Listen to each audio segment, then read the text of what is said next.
I was one of the best youth warriors in the clan Ordo in my time. No one before me had mastered the power of our basilisk war droids as quickly as I had.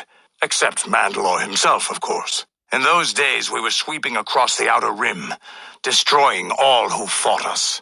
Young Mandalores would prove themselves in real combat with unknown opponents above 1,000 worlds. Each brought back stories of his achievements. I remember it well, orbiting high above a placid world, its defenses just stirring.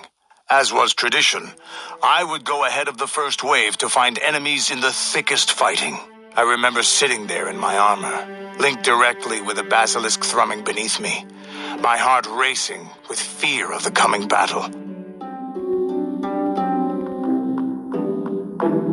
The doors opened in front of me, and the air was sucked out of the drop bay, scattering crystals of frozen vapor across my path. I can't describe what it feels like to look directly down at a world, falling continuously as you circle it, with barely 15 centimeters of armor plate protecting you. When the magnetic locks disengaged on my droid, I plunged out of the drop bay towards the battle that waited below.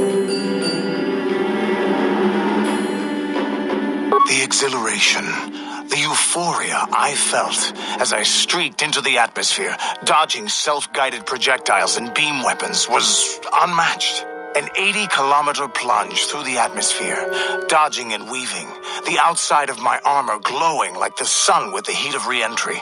And with barely 30 meters to spare, I twisted and skimmed the surface, firing at the giant beam generators that were in my path. The explosion from that sent shock waves that leveled the entire complex around it. It was the moment of my life. I'll never forget those times. But things are different now. We can't go on fighting the way we did. There are too few of us left now. But I really don't want to talk about this anymore. I trust I've satisfied your curiosity for now. Is there something else you want to know?